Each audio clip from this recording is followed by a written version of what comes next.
क्या आपको लगता है कि ज्यादा पढ़ने वाला इंसान हमेशा सबसे ज्यादा सीखता है? अगर ऐसा होता तो दुनिया में हर किताब पढ़ने वाला इंसान अपने क्षेत्र का मास्टर होता। लेकिन असली फर्क जानकारी की मात्रा नहीं, बल्कि सही जानकारी को पहचानने और इस्तेमाल करने की क्षमता पैदा करती है। हम अक्सर सीखने के नाम पर अपना बहुत सारा समय ऐसी चीजों में लगा देते हैं जिनका हमारे लक्ष्य पर बहुत कम असर होता है।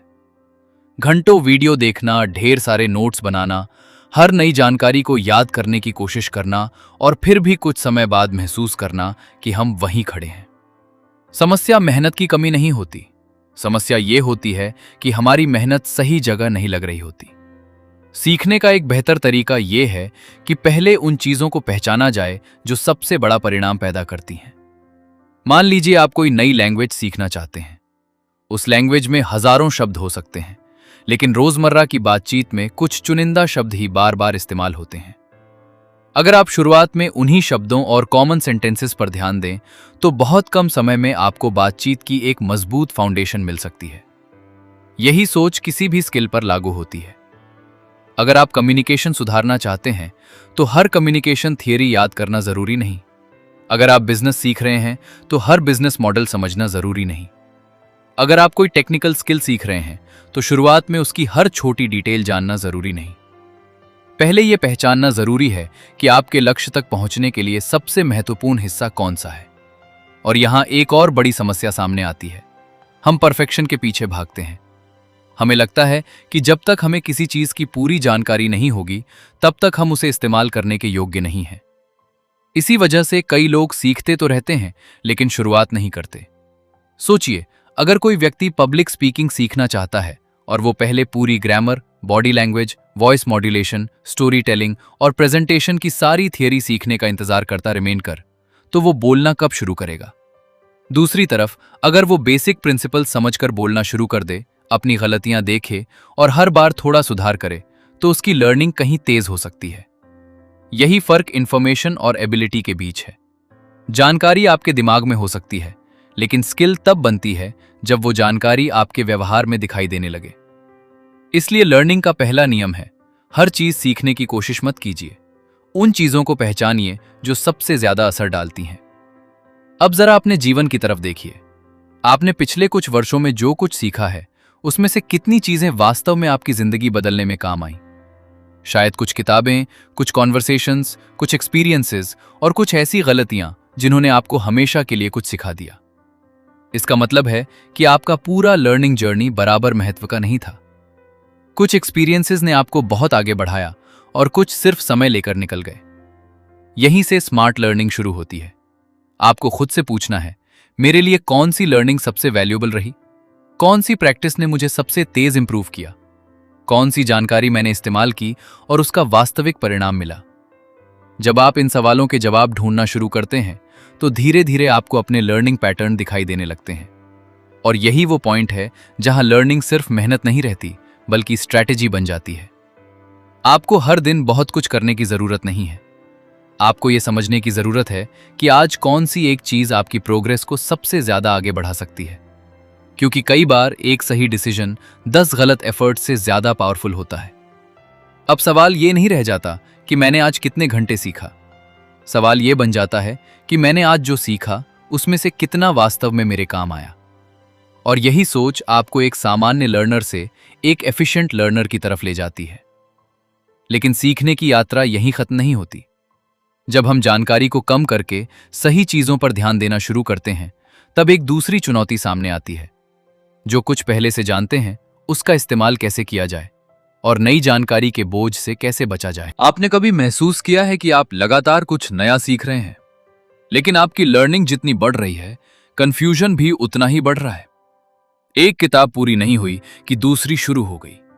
एक कोर्स खत्म नहीं हुआ कि दूसरा सामने आ गया। एक स्किल सीख रहे हैं और साथ में 5 दूसरी स्किल्स की जानकारी भी जमा कर रहे हैं। नतीजा क्या होता है? दिमाग इंफॉर्मेशन से भर जाता है, लेकिन क्लैरिटी कम होती जाती है। असल में स्मार्ट लर्निंग का मतलब हर चीज को अपने अंदर भर लेना नहीं है। स्मार्ट लर्निंग का मतलब है यह समझना कि क्या अंदर रखना है और क्या बाहर छोड़ देना है।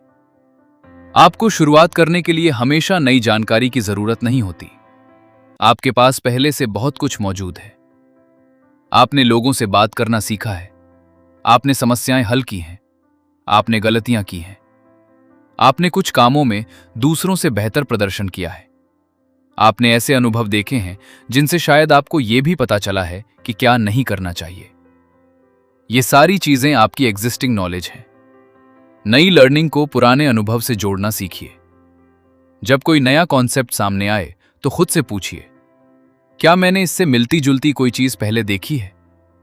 क्या मेरे जीवन में ऐसा कोई अनुभव हुआ है?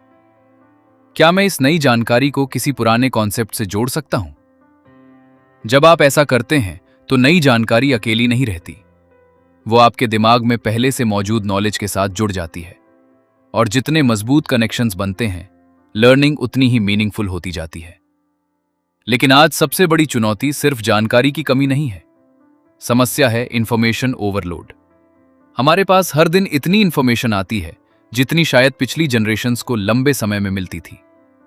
हमारा phone, social media, videos, articles और नोटिफिकेशंस लगातार हमारे अटेंशन की मांग करते रहते हैं।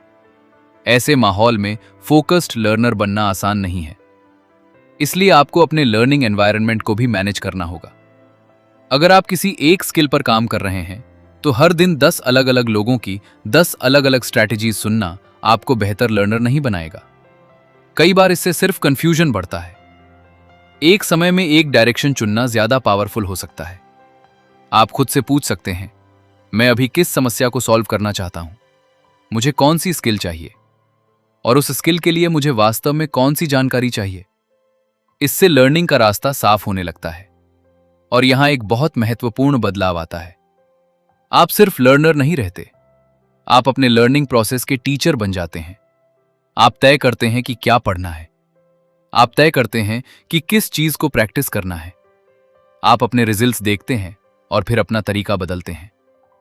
यानी अब आपकी लर्निंग पूरी तरह किसी दूसरे व्यक्ति के हाथ में नहीं रहती। अगर कोई तरीका आपके लिए काम नहीं कर रहा तो उसे बदल दीजिए। अगर कोई टॉपिक अभी जरूरी नहीं है तो उसे बाद के लिए रख दीजिए। अगर कोई कॉन्सेप्ट बार बार कंफ्यूजन पैदा कर रहा है तो उसे छोटे हिस्सों में समझिए। आपको हर चीज एक ही गति से सीखने की जरूरत नहीं है। किसी चीज में आपको सिर्फ बेसिक अंडरस्टैंडिंग चाहिए होगी, किसी चीज में प्रैक्टिकल एबिलिटी चाहिए होगी और किसी खास स्किल में शायद आपको मास्टरी तक जाना होगा। इसलिए अपनी लर्निंग का स्टैंडर्ड भी खुद तय करना जरूरी है। दूसरों को देखकर यह तय मत कीजिए कि आपको कितना सीखना चाहिए। आपका लक्ष्य अलग है, आपका समय अलग है और आपकी जरूरतें अलग हैं। अगर आपको किसी स्किल का बेसिक नॉलेज चाहिए तो बेसिक नॉलेज पर्याप्त हो सकता है। अगर आपको उसे प्रोफेशन बनाना है तो आपको कहीं ज्यादा प्रैक्टिस करनी होगी। यानी लर्निंग का सही लेवल वही है जो आपके उद्देश्य के लिए पर्याप्त हो। और जब आप ये समझ जाते हैं तो लर्निंग का प्रेशर कम होने लगता है। अब एक और महत्वपूर्ण बात, सीखना केवल इंफॉर्मेशन लेने से नहीं होता। आपको अपनी लर्निंग को टेस्ट करना होगा। कुछ पढ़िए और किताब बंद कर दीजिए। फिर खुद से पूछिए कि मैंने क्या समझा। किसी कॉन्सेप्ट को अपने शब्दों में एक्सप्लेन करने की कोशिश कीजिए। उसे किसी रियल सिचुएशन में अप्लाई कीजिए। यही से पता चलता है कि आपने वास्तव में सीखा है या सिर्फ पढ़ा है। लर्निंग का असली प्रमाण आपकी मेमोरी नहीं, आपकी एबिलिटी है। अगर आपने कुछ सीखा और उसे इस्तेमाल कर पाए तो वो नॉलेज आपके लिए वैल्यूएबल है। और अगर आपने बहुत कुछ पढ़ा लेकिन जरूरत पड़ने पर कुछ याद ही नहीं आया तो शायद आपकी लर्निंग टेक्निक बदलने की जरूरत है। यही हमें अगले हिस्से की तरफ ले जाता है, सीखने के सही तरीके को समझना, अपनी प्रोग्रेस को पहचानना और उस समय आगे बढ़ना जब लर्निंग मुश्किल लगने लगे। लर्निंग का सबसे इंटरेस्टिंग हिस्सा तब शुरू होता है जब आपको लगता है कि आपकी प्रोग्रेस रुक गई है। शुरुआत में सब कुछ एक्साइटिंग होता है, नई जानकारी जल्दी समझ आती है, छोटी छोटी इंप्रूवमेंट्स दिखाई देती हैं। लेकिन कुछ समय बाद ऐसा लगता है कि अब जितनी मेहनत कर रहे हैं उतना रिजल्ट नहीं मिल रहा। यही लर्निंग प्लेटो है। बहुत से लोग इसी स्टेज पर मान लेते हैं कि शायद वे इस स्किल के लिए बने ही नहीं हैं। लेकिन प्लेटो का मतलब हमेशा फेलियर नहीं होता। कई बार इसका मतलब होता है कि आपका पुराना तरीका अब आपकी अगली ग्रोथ के लिए पर्याप्त नहीं है। अगर आप पहले 10 मिनट की प्रैक्टिस से बेहतर हो रहे थे और अब 1 घंटे की प्रैक्टिस के बाद भी इंप्रूवमेंट नहीं दिख रही, तो जरूरी नहीं कि आपको और ज्यादा प्रैक्टिस करनी चाहिए। हो सकता है आपको अपनी प्रैक्टिस का तरीका बदलना चाहिए। यहीं पर 80-20 थिंकिंग आपकी मदद करती है। अपने पूरे लर्निंग प्रोसेस को देखिए और पूछिए, मेरी प्रोग्रेस में सबसे बड़ा योगदान किन एक्टिविटीज का है। शायद आप पाएं कि आपकी इंप्रूवमेंट का बड़ा हिस्सा कुछ स्पेसिफिक एक्सरसाइजेस से आया। शायद किसी पर्टिकुलर टाइप की प्रैक्टिस ने आपकी सबसे ज्यादा मदद की। शायद किसी मेंटर की फीडबैक ने आपको महीनों की गलत प्रैक्टिस से बचा लिया। अब दूसरी तरफ देखिए, ऐसी कौन सी एक्टिविटीज हैं जिनमें आपने बहुत समय लगाया लेकिन रिजल्ट बहुत कम मिला। यही एनालिसिस आपको बताता है कि आपकी लर्निंग में हाई इंपैक्ट और लो इंपैक्ट एक्टिविटीज कौन सी हैं। अब आपको हर चीज बराबर मात्रा में करने की जरूरत नहीं है। अगर कोई एक्टिविटी आपको सबसे ज्यादा इंप्रूव कर रही है तो उसे प्रायोरिटी दीजिए। अगर कोई एक्टिविटी सिर्फ समय ले रही है तो उसे कम कीजिए या हटाइए। यही परेटो एनालिसिस का प्रैक्टिकल उपयोग है। मान लीजिए आप किसी एग्जाम की तैयारी कर रहे हैं और लगातार कम मार्क्स आ रहे हैं। आप पूरी किताब को फिर से पढ़ने बैठ जाते हैं। लेकिन अगर आप अपनी गलतियों का एनालिसिस करें तो शायद पता चले कि आपकी अधिकांश गलतियां सिर्फ कुछ टॉपिक्स से आ रही हैं। अब अगर आप पूरी किताब को दोबारा पढ़ने की बजाय उन्हीं टॉपिक्स पर फोकस करते हैं तो कम समय में ज्यादा इंप्रूवमेंट मिल सकती है। इसी तरह अगर आप कम्युनिकेशन सीख रहे हैं और आपको महसूस होता है कि आपकी सबसे बड़ी समस्या वोकैबुलरी नहीं बल्कि कॉन्फिडेंस है, तो हजारों नए वर्ड सीखने से ज्यादा फायदा रियल कॉन्वर्सेशंस की प्रैक्टिस से मिल सकता है। प्रॉब्लम सॉल्विंग का मतलब हर समस्या पर बराबर समय लगाना नहीं है। इसका मतलब है सबसे प्रभावशाली समस्या को पहले पहचानना। और यही 80-20 रूल की असली शक्ति है। यह आपको सिर्फ लर्निंग में नहीं बल्कि जीवन की दूसरी समस्याओं में भी एक अलग नजरिया देता है। अगर आपके काम में बहुत सारे टास्क्स हैं तो कौन से टास्क्स सबसे ज्यादा रिजल्ट दे रहे हैं? अगर आप बिजनेस कर रहे हैं तो कौन से कस्टमर्स या एक्टिविटीज सबसे ज्यादा वैल्यू क्रिएट कर रहे हैं? अगर आप अपने समय को देख रहे हैं तो कौन सी एक्टिविटीज आपकी एनर्जी को सबसे ज्यादा कंज्यूम करती हैं और बदले में बहुत कम देती हैं? जब आप ऐसे सवाल पूछना शुरू करते हैं तो आपकी सोच बदलने लगती है। आप हर चीज को समान महत्व देना बंद कर देते हैं और यही एक बड़ी मैच्योरिटी है।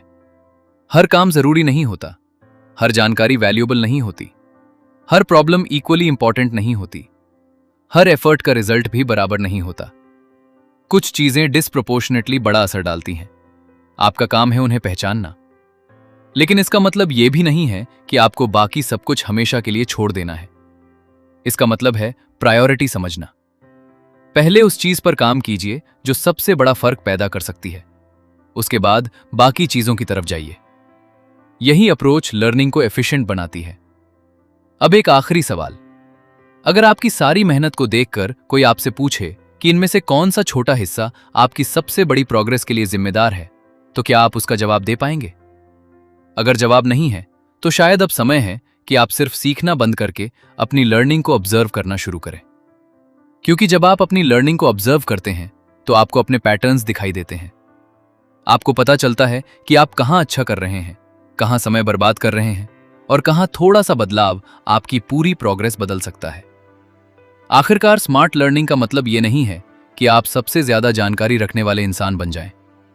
स्मार्ट लर्निंग का मतलब है कि आप सही जानकारी पहचान सकें, उसे जल्दी समझ सकें, उसे प्रैक्टिस में ला सकें और यह तय कर सकें कि आगे बढ़ने के लिए आपको किस चीज पर सबसे ज्यादा ध्यान देना चाहिए। अगर आपने यहां तक ध्यान से देखा है तो आज सिर्फ एक बात अपने साथ लेकर जाइए। आपको हर चीज में बेहतर बनने की जरूरत नहीं है। आपको उन सही चीजों में बेहतर बनना है जो आपकी जिंदगी में सबसे बड़ा बदलाव ला सकती हैं। अगर यह वीडियो आपको सोचने पर मजबूर कर पाया हो तो इसे लाइक कीजिए, शेयर कीजिए और ऐसे ही प्रैक्टिकल लर्निंग और सेल्फ ग्रोथ वीडियोस के लिए चैनल को सब्सक्राइब कीजिए। बेल आइकन दबाना मत भूलिए, क्योंकि अगली वीडियो में हम सीखने और मास्टरी की इस जर्नी को एक और गहरे स्तर पर समझेंगे।